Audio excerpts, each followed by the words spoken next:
back in Matilla, and yeah, we are flying the Cap 10 today, as you can see. Nice day, a little bit windy, and you're gonna see the first program I'm gonna fly. This week I'm gonna be doing this program and another program for the same category, and most probably I'll be also doing the two known programs for the following category, which is hopefully the second competition I'm gonna do in France this year, which is gonna be level 3 out of 6. We had an amazing coach here. He's probably one of the best coaches in the world, if not the best for this airplane. He has 4 of them back in France, and I think you'll get to know him later on, but now I'm a little bit focused on the flight, so I just want you to see some of the images of my program. Hopefully I do a pretty decent job.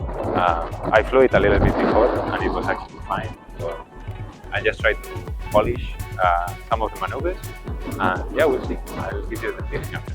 Thanks.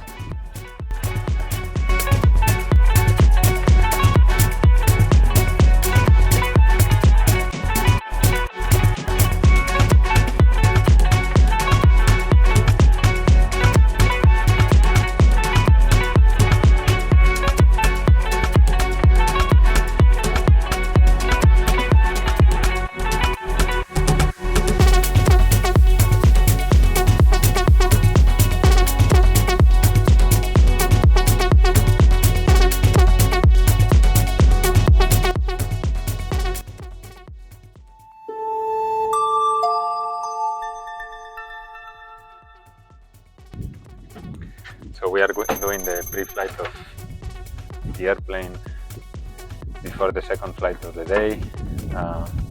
We put full oil in the morning, so that's fine now. So just checking the engine, all the electric systems as well. The structure has no problem, so that's good. Everything looks normal. I mean, we just flew it this morning, but just making sure that everything's alright. I think the pre-flight, I mean, I don't know if it's because I fly commercial, but I think the pre-flight is something that is overseen many times or overlooked, and you know, it takes 5 minutes. And one of my coaches says you don't have to do time to do a pre-flight check or checklist. You don't have time to fly actually, which is true in my opinion. But you know, in general aviation, many times people rush and whatever, and then things happen. And even when you do it and you try to be careful, things happen. So, you know, all extra care you can take is many times not enough. Good. So engine looks okay. Gear looks fine.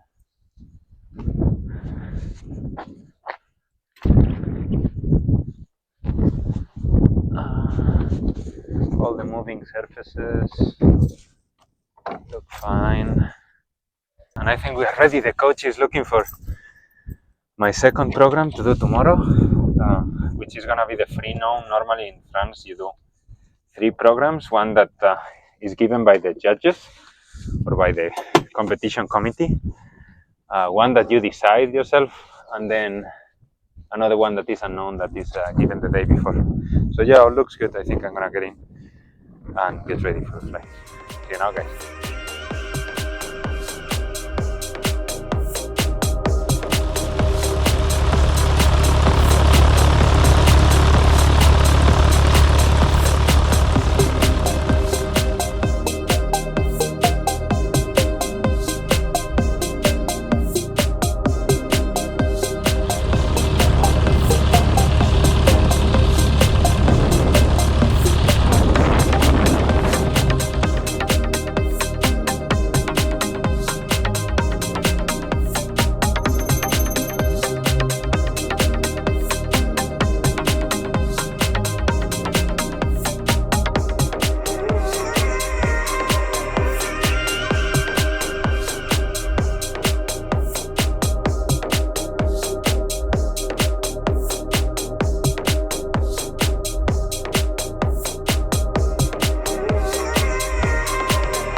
plus 4.3 minus 3.1. So I'm way within limits, and I'm improving my G. I mean, I'm pushing less Gs, which is good on competition because we have restrictions and limitations, and if you pass the number of Gs, you get kind of penalties. So no, man, I'm not tired of flying. I'm never tired of flying. I could do this forever. Let's go. Yes, sir. So we just finished the first flight of the day. It was pretty good. Coach is actually pretty happy with the performance. So that's fine. We're again back in the hangar, preparing for another flight now, resting and doing the debriefing with the coach, taking some notes. I really like tracking my flights and checking my mistakes and having them written down so I can go back to them later in the future and really try to improve my performance. Flight was good. Airplane is really good. They changed a couple of things in the engine, small things, but I think we have a little bit more performance, which is something nice always when doing aerobatics. Program is working out, I'll say. And we are also planning the next program I'm gonna fly. So basically the program I'm gonna design for my competition. So in France, I will need to fly the one program given by the competition or the committee, one program that I design and I know in advance, and then there is an unknown program that they give you the day before you've never flown. So that was the first flight for today. We are going to be doing a series of videos. I don't know if it's going to be 2 or 3 videos. I think we'll be here in Matilla for around 6 days, 5-6 days. My coach is also flying. My original coach, Camilo Benito. Probably you'll see some images of him. He just came from an air show yesterday. And there are a couple more pilots here. So during these 5-6 days, we'll try to show you a little bit how aerobatics works, how my programs are getting along, and some tips to fly some of the basic and not that basic maneuvers. And yeah, as you can see, again in Matilla, loving this place. A little bit quiet. I mean, now is week time. Weekday is still not summer, but yeah, it will get busy with time. So lots of planes. Well, the only aerobatic one is this one, but yeah, we have a little bit more outside. It's a little bit windy, that's why we are recording inside. But hope you enjoy this series of videos with JP Vanguard. So, but when you start, which speed have you? That's a problem. That's why I wait. Sometimes I wait too long because I'm 160. I mean, I'm coming from this. Yeah, you should go. You should start at 180. That's why sometimes I wait too long. Yeah, but 180. Okay, 180. 180, and again we have to calibrate always to start at the same speed. So you start at 180. You look at 45 degrees, and you put your canopy on the 45 degrees. And when you are here, you continue 90 degrees, and so on. Okay. On the first sector, the other sectors are okay, no. But the last one, I try to compensate always, and the last one is easier because the wind is pushing you. It's pushing me. I see. The wind helps you. I see. Okay. Okay, understood. Then okay, this is fine. Then this is okay, no? Yeah. So we've just finished refueling the plane. We are gonna do a last flight today. I mean, it's still early. I think sunset is around 10 p.m. here in Madrid. And yeah, I just want to show you a little bit of the program that I'm flying. I mean, I know a lot of people won't be familiar with this, but this is basically what we see and actually what we have in the cockpit. I'll show you later on. So some basics about the aerobatics program are, well, the most important thing is where the wind is coming from, because all the program is built according to that direction. And as you can see, there are numbers on each of the figures. So first you have to do maneuver number 1, then maneuver number 2, 3, etc. And you can see kind of a 3D representation of what your program is going to be. So you have some verticals, rolls, those are the little arrows around there. And the solid lines are actually positive lines. So basically you are like looking forward and upside, like level. Whenever you have a dotted red line, you are actually flying upside down or a negative, we call it.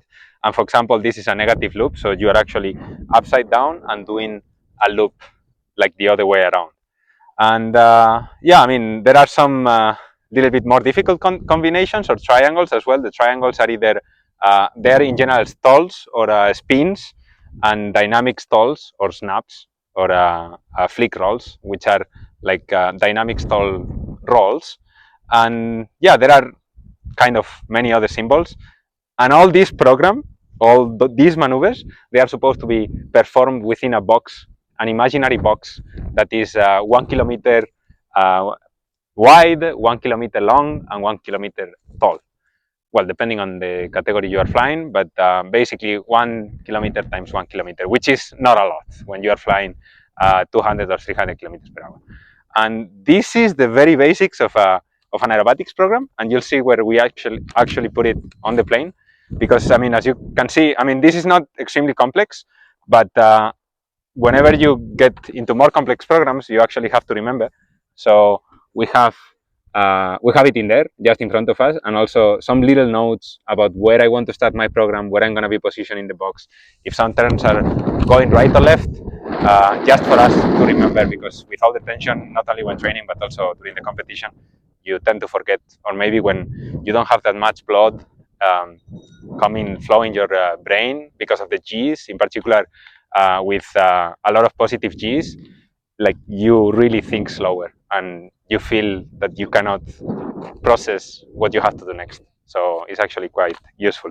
But we'll be doing more videos about how an aerobatics program works, particular figures, and we will be showing them actually with a proper connotation and the proper system. So I hope you like this little explanation of basic aerobatics and how a program is designed, or what these little symbols mean. If you actually like it, please comment, because we'll know and we'll get to explain in more detail how a program works, how you prepare for it, how you design your own, and also how to fly these maneuvers and what they exactly mean, each of them. So thank you guys, and please comment if you're interested. Thank you.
So I was doing I've done +4 for Gs, which is good because my limit is +5 and I really don't need more than +4, 5 I think to do this maneuver.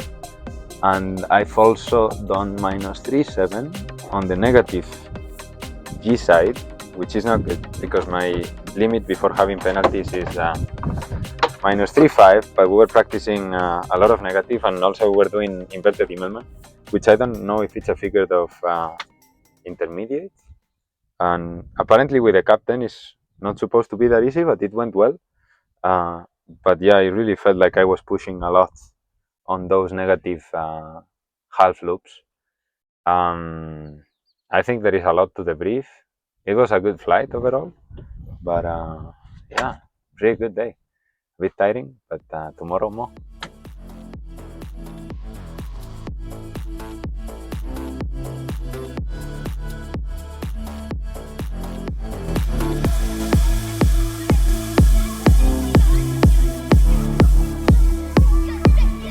So last flight of the day. I hope you like my training as much as I do, even though that's very difficult because I'm having a lot of fun. But if you like these videos, please subscribe, like them, comment, tell me what you want to know about the aerobatics world, and stay tuned for more videos because this week we are gonna have more.